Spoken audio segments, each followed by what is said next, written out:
أعوذ بالله من الشيطان الرجيم. يا أيها الذين آمنوا إذا ضربتم في سبيل الله فتبينوا ولا تقولوا لمن ألقى إليكم السلام لست مؤمنا تبتغون عرض الحياة الدنيا فعند الله مغانم كثيرة كذلك كنتم من قبل فمن الله عليكم فتبينوا إن الله كان بما تعملون خبيرا لا يستوي القائدون من المؤمنين غير أولي الضرر والمجاهدون في سبيل الله بأموالهم وأنفسهم فضل الله المجاهدين بأموالهم وأنفسهم على القائدين درجة وكلا وعد الله الحسنى وفضل الله المجاهدين على القائدين أجرا عظيما درجات منه ومغفرة ورحمة وكان الله غفورا رحيما.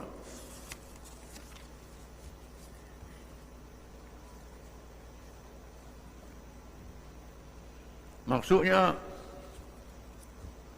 wahai orang-orang yang beriman, apabila kamu pergi berperang pada jalan Allah untuk membela Islam, meninggikan Islam, memenangkan Islam, maka hendaklah kamu menyelidik, yakni berhati-hati, apa jua perkara dengan sebaik-baiknya.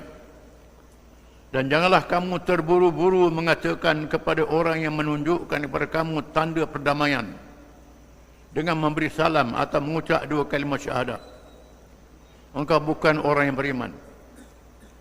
Lalu kamu membunuhnya dengan tujuan hendak mendapat harta bendanya yang merupakan mata benda kehidupan dunia yang tidak kekal.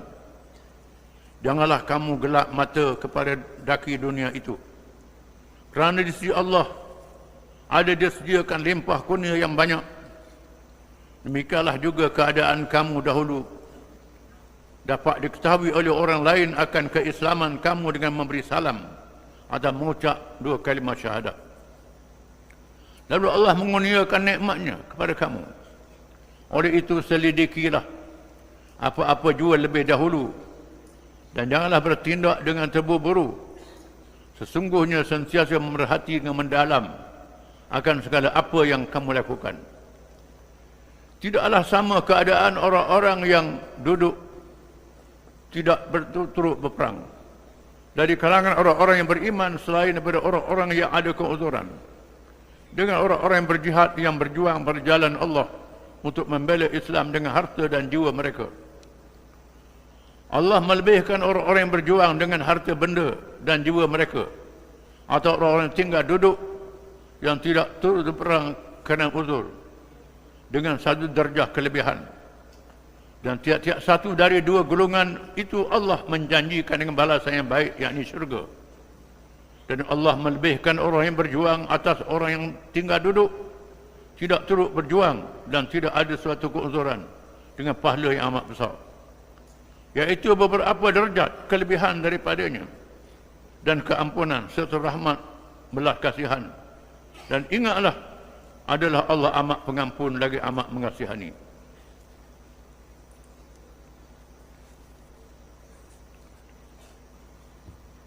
Bahagian pertama daripada ayat yang dibaca ini,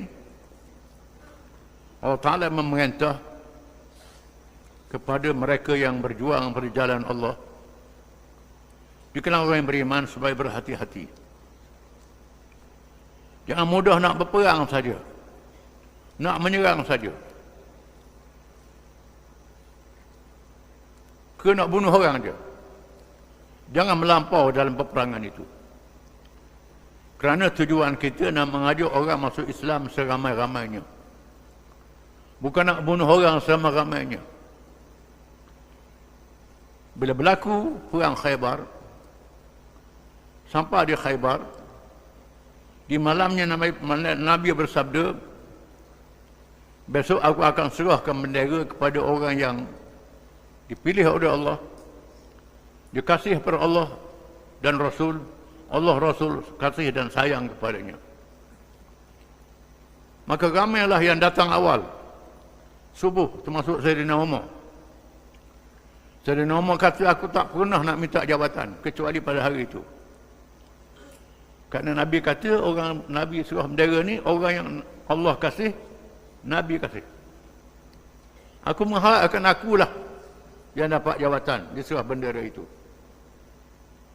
Sudah semai subuh, masing-masing janjang kaki biar Nabi nampak. Sama aku, kata Sayyidina Umar. Noknya, kelebihan itu. Tiba-tiba Nabi kata, Aina Ali? Mana Ali? Nabi sebut Sayyidina Ali. Sebut menatu dia, Sayyidina Ali. Suruh menatu dia pegang bendera, duduk barisan depan berperang. Biar menatu mati dulu. Kita beri projek dulu kan menatu. Lain. Nabi suruh menatu dia dulu, pegang bendera. Dia beritahu Sayyidina Ali sakit mata. Bawa dia. Lalu bawa. Nabi ludah dalam mata dia, berlaku mukjizat. Sembuh mata dia. Nabi pun suruh bendera. Ali kata, uqatiluhum liyakunu mithlana. Saya perangi mereka supaya mereka macam kita. Nabi kata, ala rislik. Idza kunta bi sa'ati undu ila syahadati alla ilallah wa anni rasulullah. La yarika rajulan wahidan khairul laka min humrin na'am. Jangan gopoh, Nabi kata. Bila kamu sapa di medan mereka, ajak mereka masuk Islam. Beritahu kepada mereka hak-hak yang wajib mereka tunaikan menjadi orang Islam. Sesungguhnya kejayaanmu mengislamkan orang seorang lebih mahal daripada kenderaan yang paling mahal harganya. Zaman dulu unta warna merah paling mahal harganya. Sekarang ni kereta pada kereta paling mahal. Kita berjaya mengajak seorang pada Islam. Pahalanya lebih mahal daripada kenderaan yang paling mahal harganya. Ajak orang masuk Islam dulu. Tapi berlaku dalam kalangan sahabat. Sebab turun ayat ini, ya ayyuhalladzina amanu idza darabtum fil ard fatabayyanu wa la taqulu liman alqa ilaikumus salama lasta mu'mina tabtawun 'ardal hayatid dunya fa indallahi maghanimu katsirah. Wahai orang-orang yang beriman, bila kamu berjalan di atas muka bumi dalam perjuangan menegakkan agama Allah, termasuk berperang, hendaklah berhati-hati. Jangan kamu kata pada orang yang beri salam, mu ni beri salam saja je. Tipu beri salam. Lalu kamu bunuh dia kerana nak harta rampasan perang, nak ghanimah. Pada sisi Allah ganjaran-ganjaran yang sangat besar. Sebab nuzul ayat ini berlaku mengikut riwayat Ibn Abbas, satu pasukan tentera Islam kalangan sahabat Nabi melalui kawasan orang ternak kambing kalangan Bani Salim. Gembala kambing itu Bani Salim, kabilah Bani Salim. Dia beri salam. Beri salam. Oh, beri salam saja dia ni. Nipu, takut kena bunuh. Lalu dia dibunuhnya, ambil kambing. Ambil kambing, kambing banyak. Ambil kambing. Rupanya nak ke kambing, bunuh orang. Tuhan marah. Orang tu beri salam. Beri salam. Dia kata salam pelawak, tipu. Bawa kambing, ini mengikut satu riwayat. Satu riwayat lain mengikutnya ialah di mana pasukan tentera ni bertemu dengan satu puak, dan puak ni mengaku dia Islam, mengucap 2 kalimah syahadah, muka ada kambing jugalah, dan dibunuhnya. Buat balik kambing ke Madinah. Buat balik kambing ke Madinah, menghadap Nabi SAW, lalu Nabi murka. Nabi marah kerana perbuatan ini. Dan Allah menurunkan ayat tersebut. Mengikut riwayat yang lain, Yang buat kerja ni adalah Al-Miqdad bin Al-Aswad radhiyallahu an. Sebut nama. Miqdad ni sahabat yang terkenal. Radhiyallahu an. Radhiyallahu an. Dia lalu satu pasukan, jumpa dengan puak, mengucap dua musyahadah, dibunuhnya. Kebetulan ada dalam puak-puak yang Badui itu, dia musuh zaman Jahiliyah dulu, ambil pulang lalu katok dan bunuh lalu. Lalu Nabi murka. Dan Nabi kata, aqatalta rajulan syahida an la ilaha illallah? Adakah membunuh orang yang mengucap dua kalimah syahadah?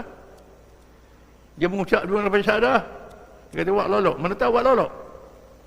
Mana tahu dia tipu? Mengikut satu riwayat yang buat ni ialah Usamah bin Zaid radhiyallahu anhu.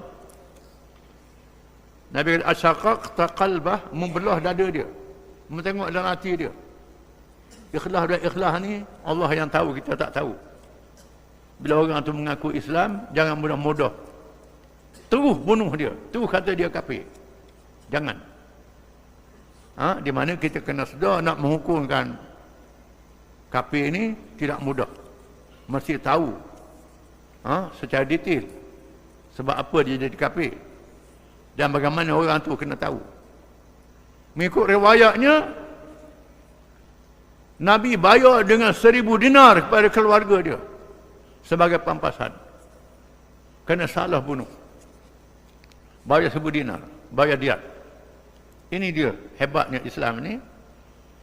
Kalau tersalah bunuh, kena bayar diat. Bayar diat, yang ni bunuh dengan tak sengaja, kita baca minggu lepas. 1000 dinar. Ini kerana peperangan. Kalau kerana bunuh seorang bukan perang, lain pula, itu hukum qisas. Ini peperangan. Bila silap bunuh orang dalam peperangan, maka dibayar pampasan, ganti rugi kepada keluarga dia sebanyak 1000 dinar, diganti barang-barang dia yang musnah. Ini undang-undang antarabangsa Islam. Undang-undang antarabangsa yang diamal dalam dunia hari ini. Kalau negara besar tembok kebat-kebat negara kecil, tak ada apa-apa, saja je. Kata bahan Malaysia kena tembok dekat Ukraine, habis gitu je. Macam dalam Korea pun ditembok dekat dengan Korea, Rusia tembok, gitu saja je. Mereka tembok kapal-kapal Iran di Teluk Parsi beberapa tahun dulu, gitu saja je. Israel tembok kapal-kapal Libya di Sinai dalam tahun 60-an, begitu saja je. Ini undang-undang antarabangsa pelawak bohong. Nama undang-undang antarabangsa tak boleh tembak kata orang awam.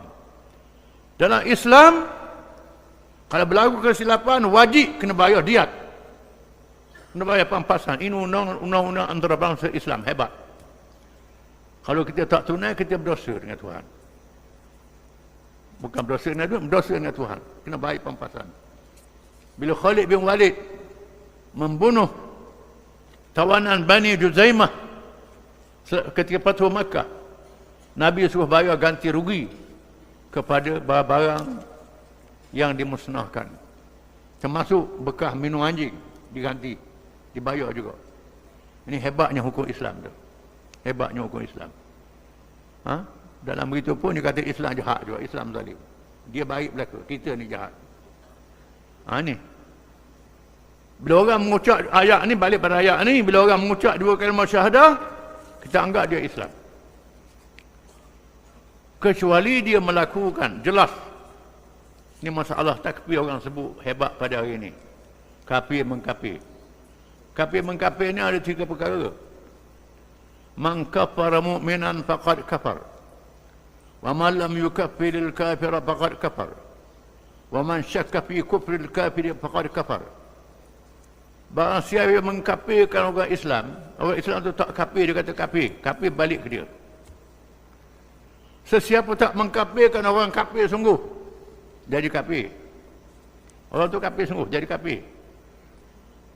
Sesiapa yang ragu kekufuran yang Tuhan kata kafir, jadi kafir juga. Hukum ulama letak.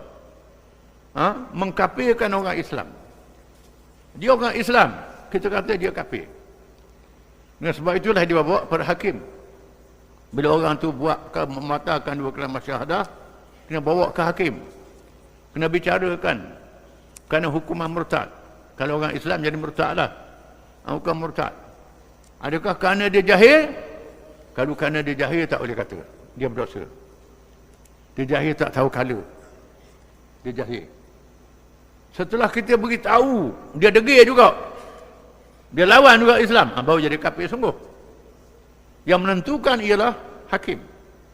Ataupun mufti, ataupun ulama. Orang yang berwibawa. Yang tahu hukum hakam. Jangan sebarangan. Tidak mudah. Masalah kita ragu pada orang itu hal lain. Itu kita. Ini mengkafirkan orang Islam, dia tak kafir kerana jahil. Memanglah banyak orang ni dia jahil tak tahu kala. Kadang-kadang kita mudah sangat. Bila ada orang asli masuk Islam, makan kera lagi. Masuk Islam makan kera. Kata kafir selalu jangan. Dia tak tahu kera tu haram. Tanya dia pasal apa makan kera. Dia kata, cik, saya makan kera makan buah. Cik makan ayam, ayam makan tahi. Nak jawab mana? Tu jawab kediang lah. Dia pakai akal dia je. Ni. Kerana kejahilan. Berlaku di negara komunis. Negara yang lama ditakluk oleh komunis di Asia Tengah. Kazakhstan, Turkmenistan, macam-macam nama tu. Uzbekistan. Lama komunis takluk. Orang-orang tua-tua dibunuh, tinggal orang muda. Termasuk Albania. Ada kalangan orang Islam di sana tak tahu babi itu haram. Tak tahu arak itu haram. Jahilnya. Tak tahu sembahyang itu wajib. Kerana lama. Sekarang ni baru belajar balik Islam. Jadi orang jahil tak boleh kita hukum dengan cepat. Ini tak boleh. Ini maksud ayat ni, bila orang tu dia kata saya Islam, jangan bunuh diri. Jangan bertindak atas dia. Kena cek dulu. Kejahilan dia tak tahu dan sebagainya. Tak mudah. Tak boleh mengkafirkan orang yang tak kafir kerana jahil dia, tak boleh. Tidak mengkafirkan yang sungguh-sungguh kafir. Sungguh-sungguh kafir. Orang tahu belaka arak tu haram. Tahu belaka zina tu haram. Dia tahu dah, dia kata halal juga. Ni nak kata kafir tak apa lah. Apa lagu ni? Kristian, Yahudi, Hindu, itu bukan Islam, kafir. Nak kata kafir tak apa lah. Kalau kata, ni tak kafir, Hindu tak kafir, Kristian tak kafir, itu tak boleh. Kalau Allah Ta'ala kata kafir dalam Quran. Allah Ta'ala sebut si Yahudi dan Kristian ni kafir. Musyrikin tu kafir, kafir dah. Jangan dok kata dok kafir pula, Islam belaka. Tak boleh. Meragui kekufuran. Benda yang nyata Tuhan kata ini kufur, kita ragu, tak boleh. Tak boleh. Jadi kita kena sedar, nak menentukan hukum ni, kena berhati-hati. Khususnya di zaman orang Islam tenggelam dalam kejahilan. Zaman lama sangat dijajah. Dijajah oleh penjajah, fikiran dijajah dan jahil agama, tak tahu agama dalam masyarakat kita. Dan sebab itu perlu penjelasan. Kita nak selamatkan orang Islam seberapa banyak. Zaman kita ni zaman nak selamatkan orang Islam yang jahil dan nak ajak orang kafir masuk Islam. Hari ini banyak orang kafir masuk Islam. Bila orang kata Islam tu jahat, Islam tu zalim. Ada kalangan tu bila kata Islam tu jahat, nak tahu apa dia Islam, dia baca Islam. Cari terjemahan Quran, terjemahan buku-buku agama Islam, banding dengan agama dia, masuk Islam, banyak masuk Islam. Bila baca Islam, banyak masuk Islam. Dengan sebab itu kita kena usahakan supaya sebanyak-banyak orang masuk Islam, dan orang dah Islam yang jahil ni sedar balik semula kepada Islam. Ini kita kena usahakan. Ayat berikutnya tafsir minggu depan. Wallahu a'lam.